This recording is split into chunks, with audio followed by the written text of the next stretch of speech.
guys, it's Michelle with Sweet Pea Farm, and I just wanted to check in really quick. I know I have been not very good about getting videos up lately, but this time of year is so crazy with my wool-based business. I've been really blessed to have tons of business on Etsy, and then this State Street Market opened up that was kind of a new thing, and we weren't sure how it was going to go, and it's going amazing. So I'm super lucky and super grateful for all the business, but I have been felting. The dogs are going to play and make lots of noise. I've been felting every spare moment, like in the car, at the school wait line, you name it, felting constantly to try and keep up with Etsy orders and to keep inventory at the State Street Market, so I haven't been very present.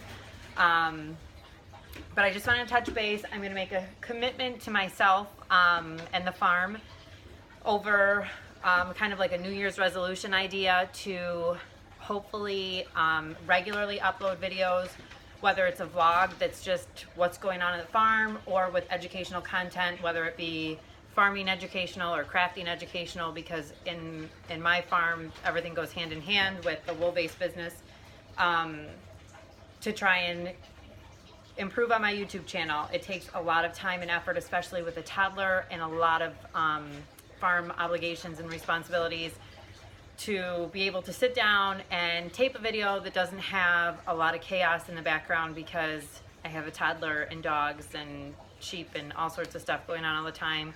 And I just need to do it. I need to make that commitment and make that happen so that my channel can grow, so that I can reach more people, so that I can interact with more people.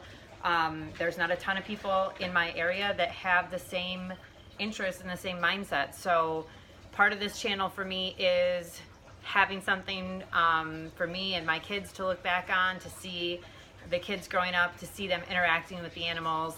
Another part of it is to reach out and to interact with more people from the farming community. I'm a shepherdess. I'm 100% wholehearted into being a shepherdess. I love agriculture. I love everything to do with FFA and 4-H, and I really love having extra or any involvement with other people in those kind of communities. It's joyful to me, and making those kind of connections is hard when I do work so much from home and, you know, kind of in my own bubble. So this channel provides a lot of that for me, and I just need to commit to making more time for it, and to planning out my content a little bit better, instead of just like, oh, this is a good idea, and then getting to it when I can. I need to kind of have a plan. So I've been doing a lot of research. Every night I read. I always have a book by my bed. Usually it's a Joel Salatin, something, you know, you can farm, family-friendly farming. I read those books, homesteading books, raising sheep books. But I'm doing a lot of education on some stuff that maybe I wasn't always so interested in, with, like, you know, YouTube and social media, just because those things are so common now. I want to be able to stand out in the crowd a little bit, so that I still can reach and have a little bit of a community. So, so working on myself, working on my farm. There's a lot of incentive for me this year to be more present and to work harder and to not make excuses. My youngest is now 2, and I have a little bit more freedom to not have to push a stroller or carry her around everywhere. She can help me when I'm working sheep now. I don't have to be afraid of her being in the flock or anything. So I have a little bit more help working on the garden. I have a little bit less stress about working with the sheep. She's a little bit easier to communicate, you know, what's a problem and what's not. So things are getting better for me to be able to move forward and work harder on the farm, and I really am making that a commitment for 2019. So I really appreciate those of you that are here. I know that I don't have a huge following yet, but I'm working on that. I'm working on getting out there. You guys liking and sharing the videos, commenting. Obviously, if you haven't already subscribed, that's a huge help, so that you can be notified when we have more videos coming. We did get cows. Some of you noticed that on Instagram have been asking, because I kind of left a photo teaser on the Instagram, and the video hasn't been posted yet because I haven't been able to finish it, just because, again, this Etsy and State Street Market business has me crazy. So I'm so grateful for being very busy. I'm so grateful people are shopping small and choosing my stuff to give as gifts to their loved ones. That's very touching to me, and I really appreciate it. It just has not left me a ton of time for YouTube, and I feel like if that's not one excuse, then there's another excuse.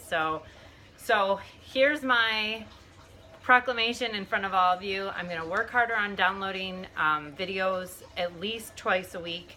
Right now I feel like that's probably as much as I can do, and hopefully some of them will be educational to people. Some of them will be more vlog style to keep you updated on what's going on. Some will be giveaways. Some will just be talking about promotions of other local businesses in my community, because again, my heart's with agriculture and promoting other local businesses. So hopefully you guys find some value and enjoy the ride. And like I said, just reach out if you have any requests of videos you want to see or things you want to learn about that I do. Spinning is another thing I really want to get into more. I really don't spin a lot until after Christmas because I just don't have the time when it's either garden season or whatever. But we're going to start lambing this weekend, so there will be a lot of videos on how we lamb and what we do when a lamb is born. Some of that may be remedial to some people. Some people may have never had a lamb born yet on their farm. They're just talking about raising sheep or thinking about it. Sheep are an awesome farm animal that I don't think a lot of people think of because of the difficulty with the wool, but if you look at it a different way and see the value there, then they're just a phenomenal creature to live with, and can bring a lot of joy, which is sometimes all the value you need. And the fact that they can make us money with meat and wool is just amazing and wonderful, and I'm so grateful for that. So anyway, enough chattering on. I just wanted to say I'm committing to growing my farming homesteading channel. I'm committed to downloading regularly at least twice a week, definitely starting in 2019, but I'm going to try to get in that habit now. I'm definitely journaling and planning a lot of content for the channel so that I can plan out and do some more extra research on topics I want to talk about. My teenage daughter, Michaela, is very passionate about things on the other side of the book, like GMOs and some commercial ways of farming that I think would be interesting for some people to hear her side of. So that's going to be part of the story. And like I said, if you have any content you'd like to hear more about, whether it's fiber art related or farming related, I'm semi-new to some of this, but I definitely have been through my fair share of lambing trials and errors and learned a lot through that. So I'm more than happy to share anything I know about with you guys. And that's it. I'm just super grateful for all of you. If you haven't already, like and share this, and have a great rest of your day, guys, and enjoy this beautiful Christmas season.